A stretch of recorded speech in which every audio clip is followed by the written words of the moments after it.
లోకంలో మనం తరచుగా ఒక మాట వింటుంటాం. ఎవరో ఒక ఆమె వాడికి కనపడుతుంది, ఆమెని వివాహం చేసుకోవాలనుకుంటాడు. కానీ ఒకటి ఆలోచించండి, ఆ తల్లిదండ్రులకి ఒక అందమైన కూతురు పుట్టినప్పుడు ఆ తల్లిదండ్రులకి ఎన్ని ఆశలు ఉంటాయి. బాగా చదువుకుంటూ అంత అందమైన పిల్లని యోగ్యుడైన వరుడికి ఇవ్వాలని ఆ తల్లిదండ్రులు కోరుకోరా? నువ్వెవరివి కోరుకోవడానికి ఆ పిల్లని? ఎక్కడిది నీకు ఆ స్వాతంత్రం? ప్రేమయందు ధైర్యం ఉండాలన్న పేరు చెప్పి అక్రమాలిన సందేశాలు ఇచ్చి యువతని పెడత్రోవ పట్టించి పిల్లలు చెయ్యకూడని పనులు చేసేటటువంటి సాహసం వైపుకు పురికొల్పడం ధైర్యం అన్న మాటలోకి వస్తుందా? దాన్ని ధృతి అనొచ్చా? అనకూడదు. అందుకే శాస్త్రవిహితమైనటువంటి కర్మ ఏది ఉంటుందో ఆ కర్మ చెయ్యడంలో ఉండేటటువంటి పట్టుదలకి మాత్రమే ధృతి అని పేరు. అందులో ఇవాళ ఉన్నటువంటి ప్రపంచంలో ఎక్కడ ఏ మాట వాడకూడదో ఆ మాటనే వాడడం ప్రారంభమైపోయి. నేను అలా అన్నాను కాబట్టి ఒక మాట మీతో మనవి చేస్తాను. కామము వేరు, ప్రేమ వేరు. ప్రేమ అన్న మాట కొంతమందికి మాత్రమే అన్వయం అవుతుంది, అందరికీ అన్వయం అవ్వదు.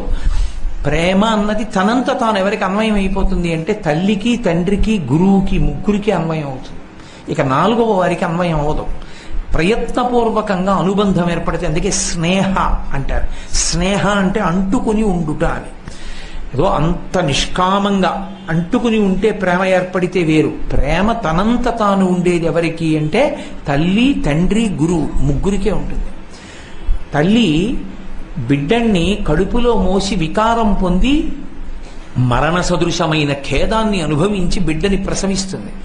ప్రసవించి తన స్తన్యంలో ఉన్న నిత్తురు పాలగా మార్చి పడుతుంది.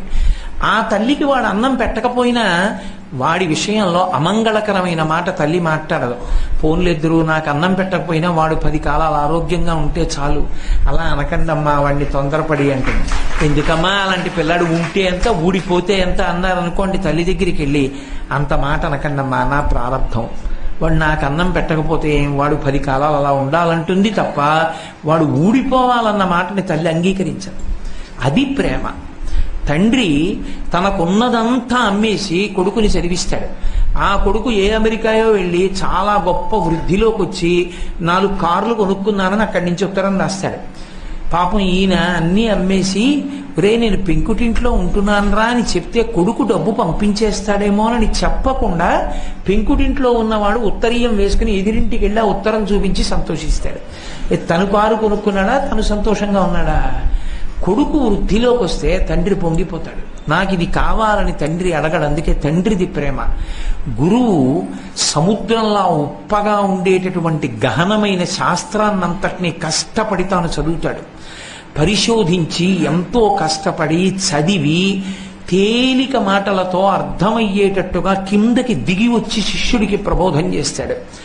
ఆ శిష్యుడు శాస్త్రాన్ని పరిశోధించి చాలా గొప్పవాడై తనకన్నా గొప్పగా మాట్లాడుతుంటే కన్నుల నీరు పెట్టుకు మురిసిపోతాడు. నా శిష్యుడు ఎంతవాడయ్యాడో అంటే. అంతేకాదు పుత్రాది చేత్పరాజయం, కొడుకు చేతిలో శిష్యుడి చేతిలో ఓడిపోవాలని కోరుకుంటాడు గురువు తప్ప నా శిష్యుడు అంతవాడైపోయాడు ఏమిటి అండవు. నా శిష్యుడు ఎంతవాడైపోయాడో అని పొంగిపోతాడు. ఒక్కొక్కసారి నాకు కన్నుల నీళ్లు వస్తుంటాయి.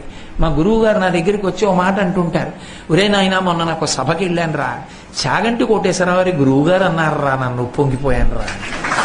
గురువు గారు మీరెక్కడ నేనెక్కడ, మీ కాలి చెప్పు నేను, మిమ్మల్ని నా గురువు గారిని నా పేరు పెట్టి నాతో అన్వయం చేయడమా?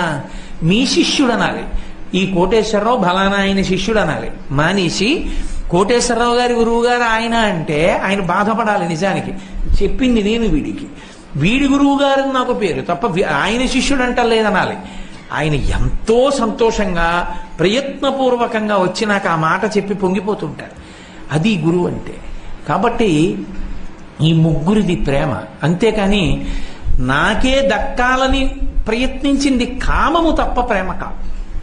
అది నాకే దక్కాలన్నాను అనుకోండి, దక్కితే నాకు దక్కాలి, నాకు దక్కకపోతే అది ఉండకూడదన్నాను అనుకోండి, వివర్ణం చేస్తాను, పాడు చేస్తాను అన్నాను అనుకోండి, అప్పుడు అది కామము. అది వెర్రితలలు వేసిన కామము. కామము అన్న మాట వాడవలసిన చోట ప్రేమ అన్న మాట వాడారనుకోండి, ఎన్ని ప్రమాదాలు వస్తున్నాయో మీరు చదవట్లేదా? ఒక్క మాటని తప్పుగా వాడితే అన్ని ఇబ్బందులు వస్తాయి. ఎక్కడ ఏ మాట మాట్లాడాలో ఆ మాటే మాట్లాడాలి. అంతేకాని ఒక మాటని తీసుకెళ్లి ఒక చోట పెడితే లేనిపోని ప్రమాదాలన్నీ వస్తాయి. కాబట్టి ధృతి